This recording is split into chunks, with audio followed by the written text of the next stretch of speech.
Ready?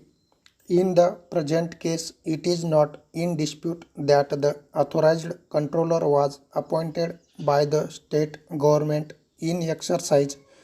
of the powers under sections 57 and 58 of the Universities Act, and since then he has been holding charge of the committee of management of the college.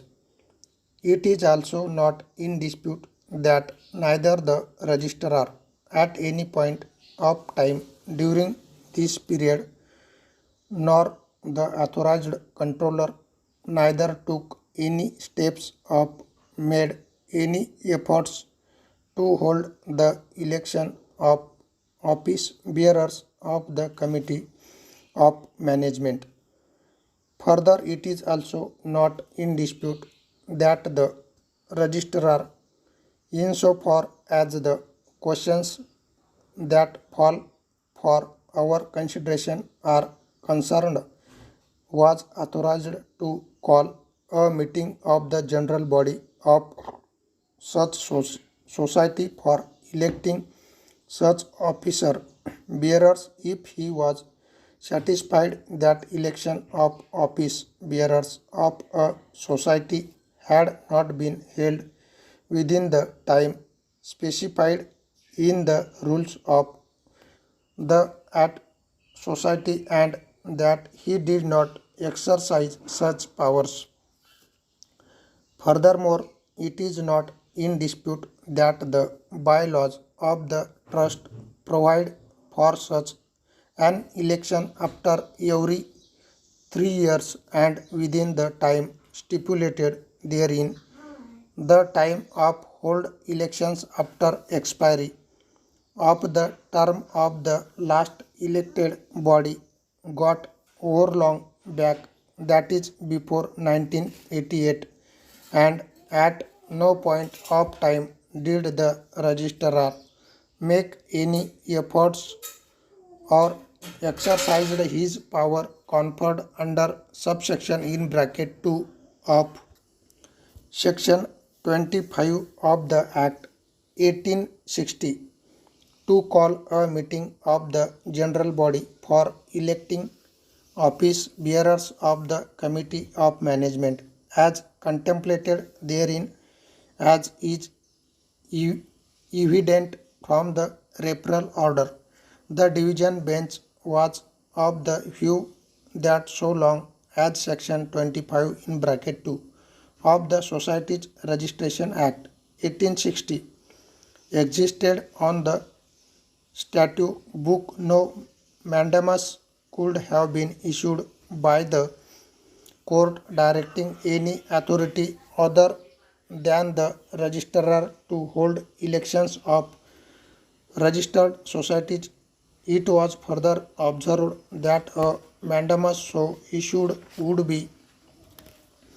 contrary to law. It is based upon the said conclusion that the first question has been framed for our consideration para.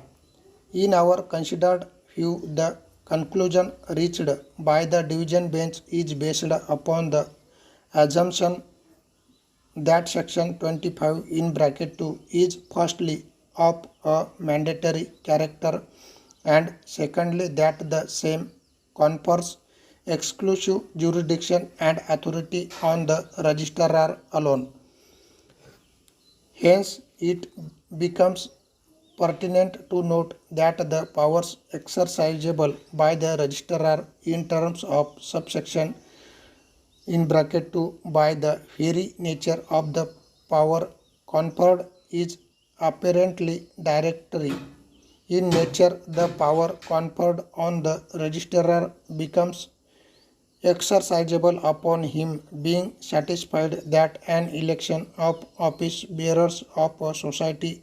has not been held within the time specified under its rules or bylaws. The provision then prescribed that upon such satisfaction being arrived at, the registrar may call a meeting of the general body of such society for election of its office bearers, it becomes further irrelevant to note that all further actions that the registrar takes from this point onward has to be in accordance with the provisions of the rules of the society relating to meeting and elections. Para. The very language of the provisions indicates that the powers vested in the registration under subsection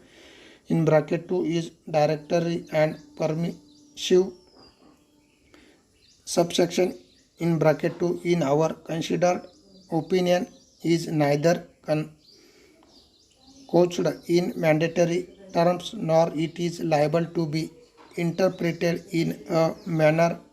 where we may be compelled to hold that the registrar must necessarily convey a meeting of the general body of the society immediately upon the terms of the erstwhile committee having come to an end or fresh election having not been held.